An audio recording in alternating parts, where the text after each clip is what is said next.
Expliquer pour mieux comprendre. Avec Sida Mag, votre journal d'information et de prévention. Tout de suite sur France 3. Un kidnapping? Ils l'ont embarqué il y a 3 jours. C'est de la vraie. Sur France 3, Robert Mitchum en reprend une tranche. Le salami est encore en vie. Demain, quand il y en a pour un, il y en a pour deux. Pour la première fois à la télévision, le concentré d'embrouille mieux que les anabolisants. Les vieilles bagnoles, ça a de la ressource. Tu te payes le plus vieux privé de toute l'histoire. Dire que je te croyais à la retraite. À malin, malin et demi. Parole d'escroc. Demain à 20h50 sur France 3. In the old-fashioned way.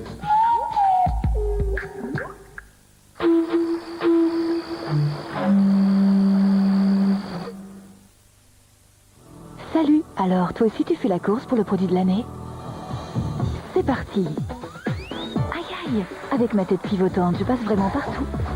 Alors, tu traînes? Merci. Twist and Flex d'Aquafresh, elle fait marcher sa tête. Europe 1 présente Venu d'Amazonie, les rythmes du boy boomba vous invitent à la danse. Retrouvez Carapicho et les meilleurs artistes de boy boomba sur l'album Le meilleur du boy boomba. Inclut le tube Tiki Tac.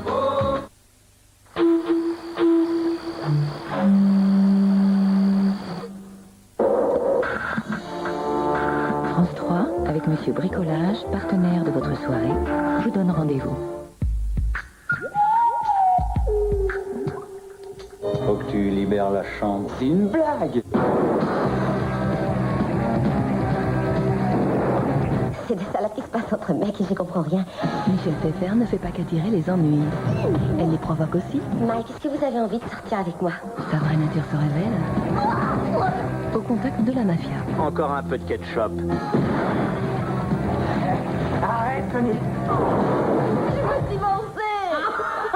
Jeudi 20h50, pour la première fois à la télé, Michel Pfeffer montre sa face cachée sur France 3.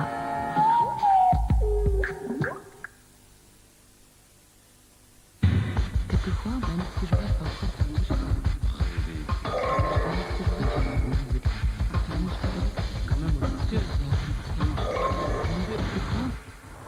Bonjour à tous, je suis ravi de vous retrouver comme chaque mardi et comme chaque mardi durant tout cet été, on se retrouve ici sur cette péniche en bord de Seine pour cette dernière émission de l'été. On ne va pas perdre nos bonnes habitudes que nous avons prises depuis le début du mois de juillet, c'est-à-dire d'avoir un grand témoin, en l'occurrence aujourd'hui Jacques Ségala, et puis de démarrer cette émission comme chaque mardi par un spot de prévention qui nous vient cette fois-ci d'Israël.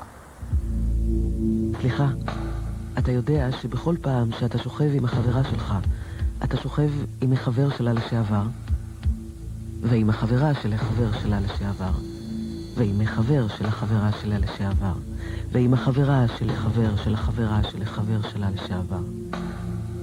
אולי לאחד מהם יש איידס.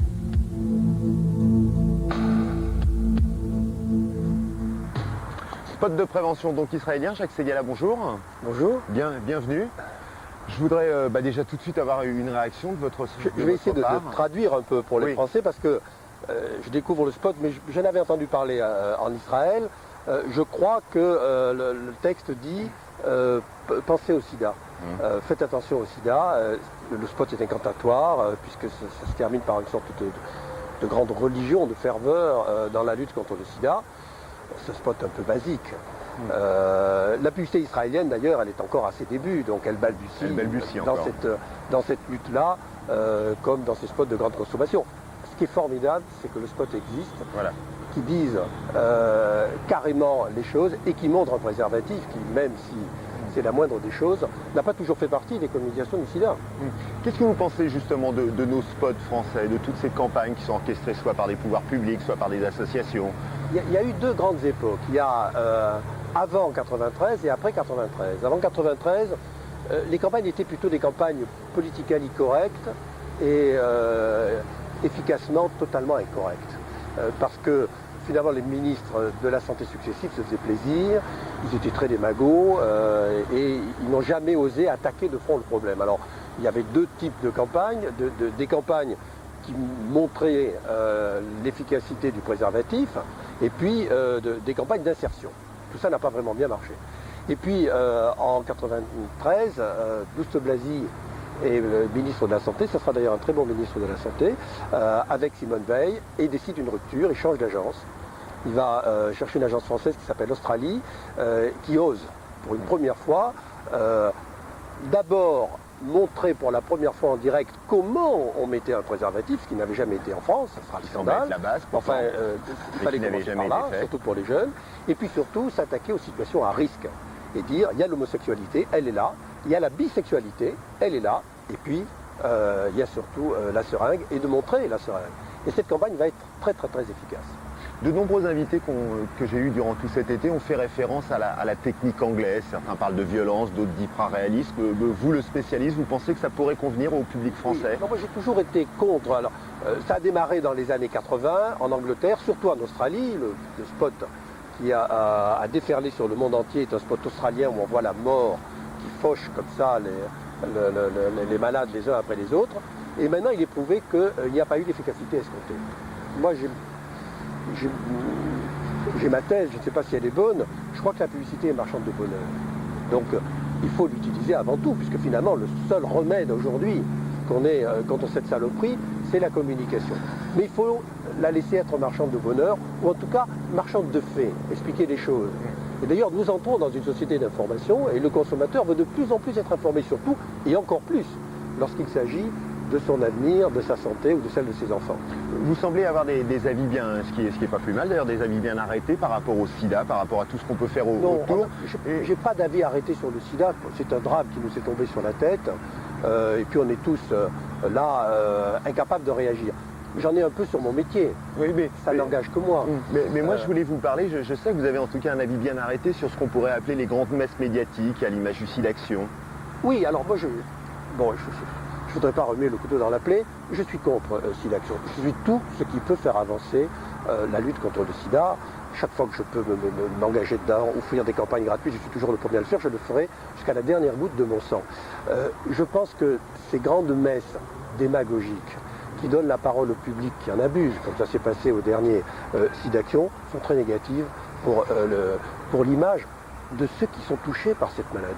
Au moment où on doit les crédibiliser, on doit montrer une solidarité, on doit montrer l'insertion, on pensait que c'est pas en gueulant comme l'a fait Act Cup qu'on va résoudre le problème. Même si je comprends la réaction d'Act Cup. Vous ne voyez aucune utilité à ce genre de soirée, même pas une petite, non, qui est peut-être d'informer quelques personnes, ou j'aurais vraiment servir à quelque chose. préféré qu'il y ait un spécial magazine comme le vôtre, appelons-le la marche du siècle, ou appelons-le SIDA Magazine, pourquoi pas, mais qui dure 2 heures, qui soit à 20h30, où les gens qui peuvent m'informer soient présents. Les savants, ils étaient là, les savants, les médecins, les malades, mais pas cette espèce de course à l'audimat de toutes les chaînes qui se réunissent, où chacun aura 1 minute 30 pour faire son numéro. Une vraie émission d'information en profondeur.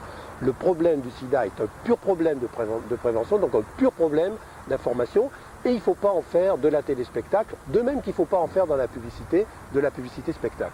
Est-ce que je peux me permettre, vous me dites oui ou non, est-ce que je peux me permettre de vous poser une question indiscrète? Oui. Est-ce que vous avez déjà subi un test de dépistage? Oui, systématiquement. Oui.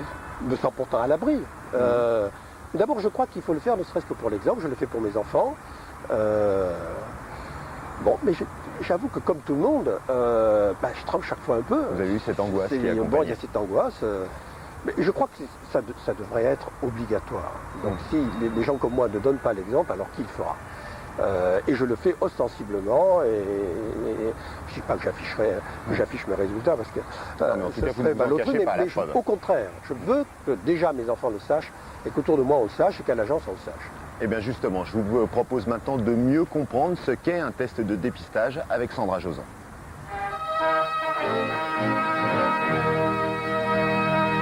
En France, on procède officiellement depuis ce matin au dépistage du sida. À partir d'aujourd'hui en France, tous les dons de sang sont... Juillet 1985, c'est officiel, les premiers tests de dépistage du sida sont mis sur le marché.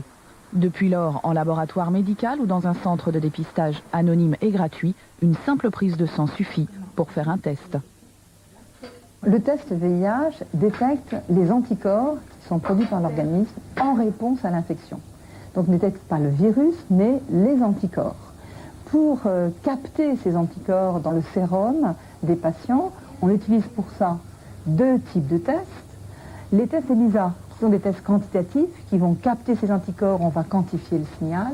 Et pour confirmer, pour avoir une réponse très spécifique, on utilise les tests de Western blot qui sont des tests qualitatifs qui nous permettent de bien identifier et de bien spécifier la réponse VIH vraie.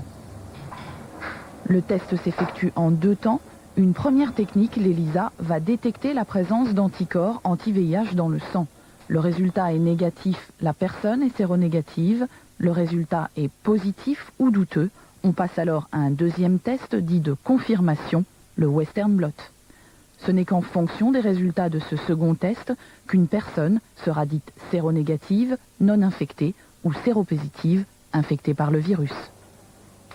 Quand l'organisme a été infecté, il va mettre un certain temps à développer sa réponse et ses systèmes de défense à l'infection. Cette période, cette fenêtre où il n'y a pas encore d'anticorps, est une période qui est infectieuse, puisque à ce moment-là, l'organisme produit du virus, mais pas encore détectable par les anticorps. Lorsqu'un virus pénètre dans le corps humain, il faut attendre un certain temps avant que celui-ci, en réaction, ne fabrique des anticorps. Cette période, qui peut s'étendre de 3 semaines à 3 mois après l'infection, suivant les individus, est appelée la fenêtre sérologique.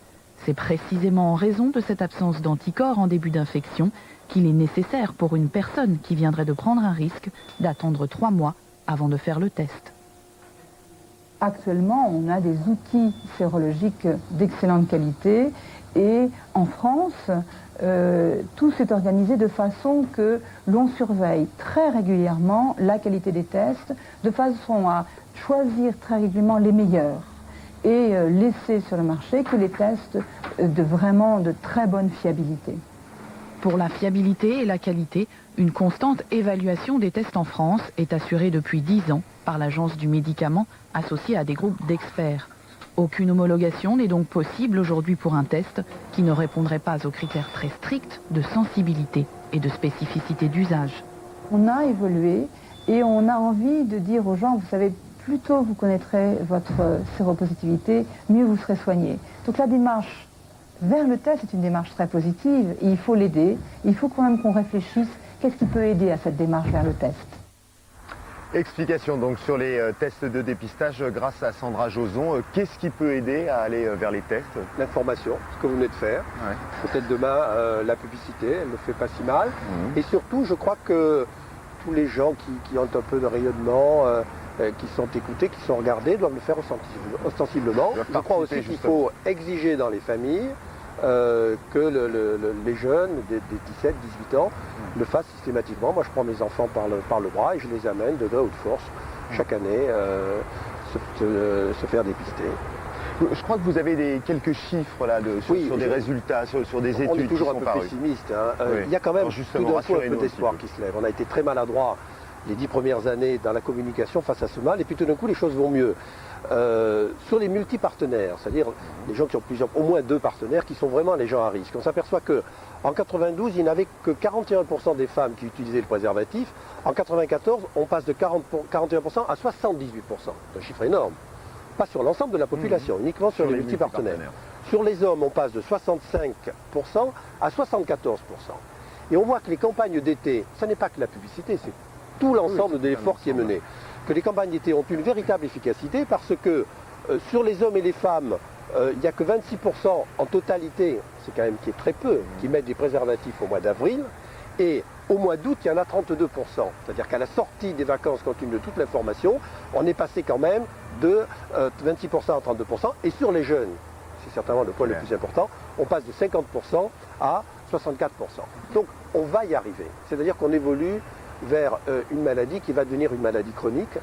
Et c'est la réinsertion, c'est l'amour, c'est le partage avec tous ceux qui vont être atteints par cette maladie demain qui va presque compter plus que la prévention. La prévention sociologique va devenir définitive. Les chiffres que vous venez de nous donner, est-ce que c'est votre sentiment aussi tendrait à prouver que aussi les gens ont des attitudes plus responsables? Oui, c'est-à-dire que la France a joui d'une très mauvaise image sur le préservatif. dans les pays anglo-saxons, le préservatif était banalisé. Donc les campagnes ont eu plus d'efficacité. Chez nous, le préservatif, ce n'était pas un anticontraceptif, c'était un anti-plaisir. C'était un tue-l'amour. Donc personne ne voulait l'utiliser. Et en plus, il était attaché à l'image des prostituées. Donc personne n'osait sortir cet engin de mort. Là, on a progressé parce qu'on l'a rendu plus ludique, et puis il est entré dans les mœurs. Mais le vrai drame, c'est qu'on n'a pas encore utilisé les vrais moyens de la communication. Que fait Marlboro quand il veut communiquer avec le monde entier? Que fait Coca-Cola? Que fait Nike? Il a un slogan, Just Do It, universel, mondial, que tout le monde reprend. Et nous, chaque ministre fait sa communication dans son coin, chaque pays, on l'a vu avec Israël, fait sa communication dans son coin. Alors, qu'est-ce que vous proposez? Moi, je propose qu'à un moment donné, un jour, il y ait un monsieur Monde Sida, disons Bernard Kouchner, s'il doit être français, ou je ne sais pas qui ait la mission de faire une campagne et que l'ensemble des publicitaires du monde s'arrête sur un slogan. Moi, j'en propose un, je ne dis pas que c'est le bon, mais je crois que chacun doit en proposer un, c'est « Sauvons l'amour ». Justement, le vôtre, ce serait celui-ci. Sauvons l'amour, parce que c'est traduit dans toutes les langues, c'est un concept très simple. Et à partir de là, tout le monde doit aller dans le même sens, utiliser le même slogan, chaque pays communiquant après à sa manière, pour vraiment utiliser sa culture et son identité nationale, mais avec une même stratégie, un même slogan, une même efficacité, et on aura l'efficacité que Coca-Cola ou que Nike ont pour répandre leurs produits. Et donc nous, on ne répandra pas notre produit, on arrêtera le mal. Vous pensez qu'on va y arriver un jour?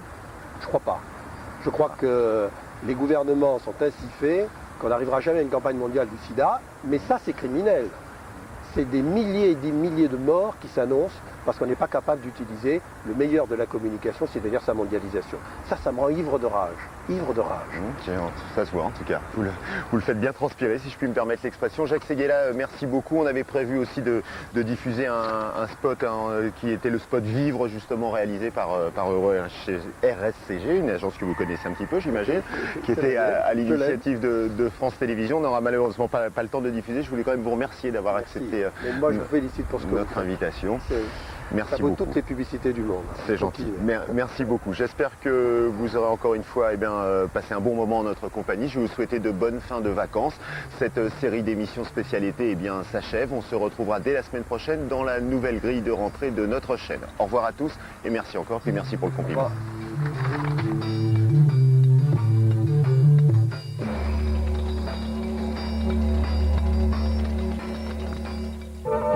Qu'est-ce qu'il a? Qu'est-ce qu'il fait? Qui c'est celui-là? Bizarre, bizarre, tout de suite sur France 3.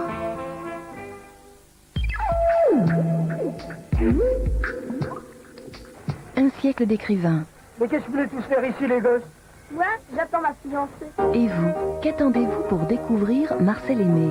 Son monde tranchant, mais savoureux. Moi, j'attends ma tante Ernestine. Moi, j'attends le matin. Avec le père d'Uranus, les innocents manient le couperet. Moi, j'attends le bourreau. Les trop raisonnables ont du souci à se faire. Mercredi 23h, Marcel Aimé défend le zéro de conduite sur France 3. Ah ouais! Maman! Sérieuse, mon dieu de soda! T'as pas apporté les cacahuètes salées? Tu sais bien que tu dois les éviter. Je sais ce qui est bon pour moi, alors écrase. Lundi, Danny DeVito n'a qu'une seule maman. Chacun son problème sur France 3.